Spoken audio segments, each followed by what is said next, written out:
마켓콕 헤드라인 시간입니다. 어제 장마감 이후부터 개장 전까지 중요한 소식들 함께 정리해 보겠습니다. 네, 첫 번째 소식입니다. 중국 당국이 대형 은행들에게 자금난을 겪고 있는 대형 부동산 개발사 완코에 대해서 금융 지원을 하도록 요청한 것으로 알려졌습니다. 민간 채권업자들에게는 완코와 부채 만기 연장에 협의를 할 것을 요구했는데요. 이렇게 중국 정부가 부동산 업체의 경영난을 해소하기 위해서 직접 나선 사례는 흔하지는 않습니다. 이 중국 정부가 완코 지원에 발벗고 나선 것은 이 회사의 지분을 중국 정부가 일부 보유 중이라는 사실상 국유 기업으로 해석되기 때문인데요. 일단 광동성 선전시 국유자산 감독기관 산하의 선전메트로가 완코 지분의 33.4%를 보유하고 있습니다. 이 중증연구원에 따르면 완코는 지난해 1월부터 8월까지 43조 7천억 원의 판매액을 기록하게 되면서 중국 부동산 개발업계 가운데서는 2위를 기록하고 있는데요. 아울러 완코가 국제신용평가사로부터 신용등급을 평가받는 몇 안 되는 이 부동산 업체라는 점도 함께 영향을 주고 있습니다. 지금 완코가 문제가 좀 커졌을 때는 중국 시장 전반의 신용도에도 악영향을 미칠 수가 있기 때문인데요. 중국에서는 부동산이 GDP의 20%를 넘고 중국인 재산의 80%를 차지할 정도로 부동산이 경제 전반에 미치는 영향이 막대하기 때문에 이렇게 금융 지원에 나선 것으로 풀이되고 있습니다. 네, 두 번째 소식입니다. 어제 장마감쯤에 겹쳐서 좀 나왔던 소식인데요. 정부와 민간이 합동으로 배터리 관련 투자에 나섭니다. LG에너지솔루션, 삼성 SDI 그리고 SK온까지 이 배터리 3사는 올해 9조 원 이상을 투자하고요. 꿈의 배터리로 불리는 전고체 배터리 같이 차세대 배터리 기술 개발을 본격적으로 추진합니다. 정부 역시나 이 기업의 R&D를 촉진하기 위해서 총 1,200억 원 정도의 예산을 투입한다고 하는데요. 어제 배터리 얼라이언스가 있었습니다. 올해 민관이 함께 대응할 핵심 과제들을 점검했고 향후에 대한 대응 방안까지 논의를 했는데요. 이 자리에서 배터리 3사 등은 민관 합동 차세대 기술 개발 사업의 필요성에 공감하고 참여 의사를 밝혔습니다.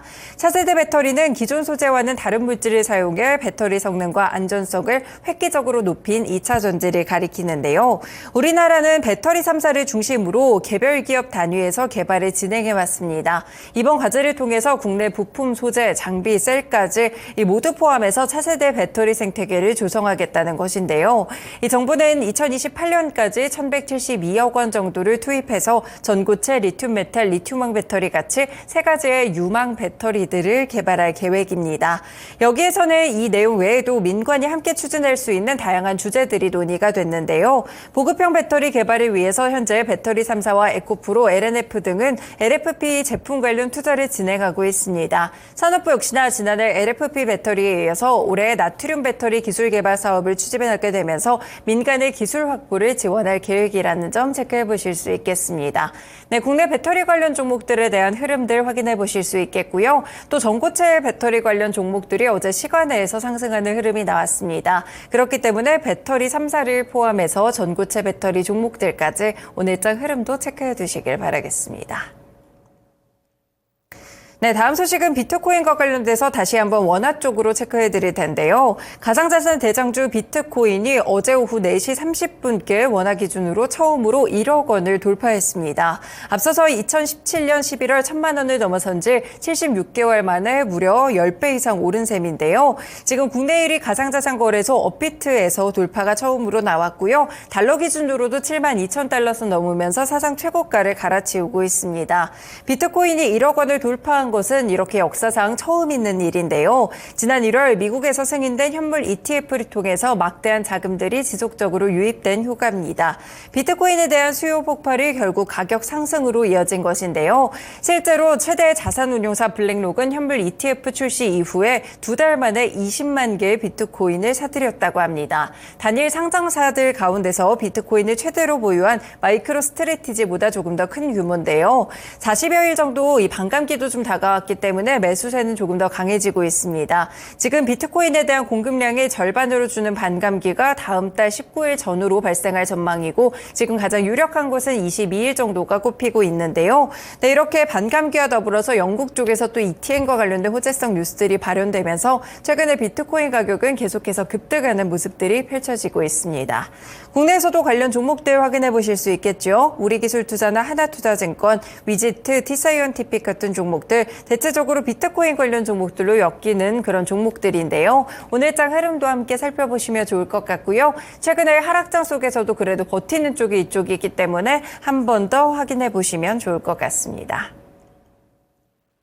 네 번째 소식입니다. 한미약품그룹과 OCI그룹의 통합이 오는 28일 한미사이언스 정기주총에서 판가름이 날 것으로 보입니다. 한미사이언스는 어제 이사회를 열고 28일 오전 9시 경기 화정시 라비돌호텔에서 정기주총을 열고 신규 이사 선임함 등을 상정하기로 의결했는데요.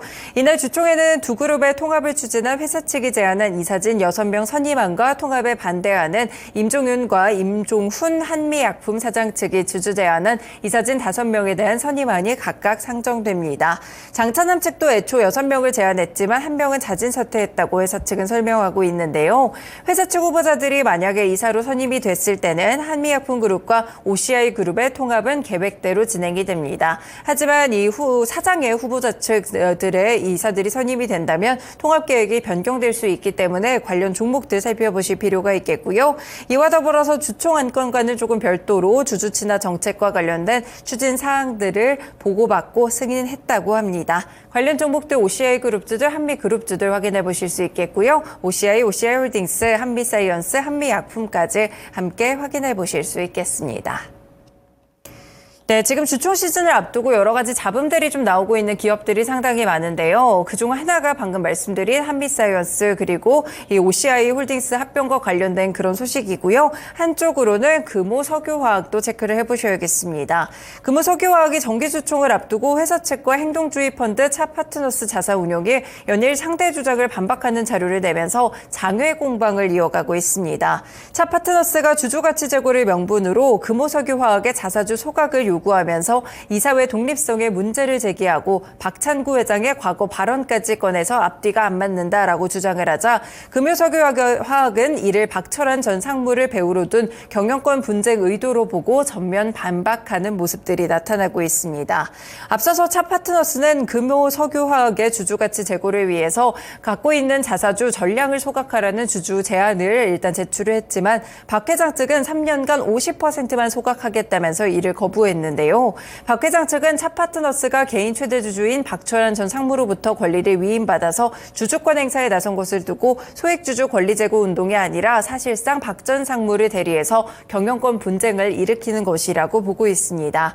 금호석유화학 측에서는 실제로 차파트너스 측의 주장이 무지의 소치라면서 맞받았고요. 그간 차파트너스가 제기해온 현 이사회 독립성 문제에 대해서 별도 자료를 통해서 기업가치 제고 역할을 충실히 수행하고 있다라고 반박했습니다. 네, 이렇게 경영권 분쟁과 관련돼서도 약간 좀 제시되는 그런 흐름들이 있었는데요. 주주 가치를 위한 이런 자사주 소각일지 혹은 실제로 배후가 있는 그런 경영권 분쟁일지 이 여부를 두고 첨예하게 양측의 입장이 엇갈리고 있습니다. 관련 종목으로는 금호석유 함께 체크해드립니다. 네, 마지막 소식입니다. 자동차 부품 전문 기업 사면이 기관 투자자 대상의 수요 예측 결과 공모가를 희망 범위를 초과한 3만 원으로 확정됐다라고 밝혔습니다. 이달 7일까지 진행됐던 수요 예측에는 국내외 기관 1,168개가 참여해서 경쟁률 649.11대 1을 기록했는데요. 기관 수로는 2023년 이후 최다 참여였고요. 참여 기관의 99%가 3만 원 이상의 가격을 제시한 것으로 알려지고 있습니다. 이 사면은 모터나 제어기, 감속기 설계 기술을 내재화한 모션 컨트롤 시스템을 주력 제품으로 하고 있는 1988년 설립된 기업입니다. 지금 주관사인 한국투자증권 관계자는 친환경 자동차 외에도 최근에 주목을 받는 방산이나 로봇 쪽으로 해서 넓은 산업의 확장성을 가지고 있다라고 봤는데요.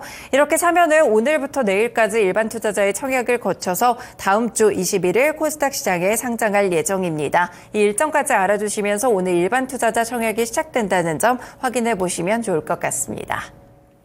네, 이렇게 개장 전에 중요한 소식들 6가지 함께 저는 정리해 드렸습니다. 지금까지 마켓콕 헤드라인이었습니다.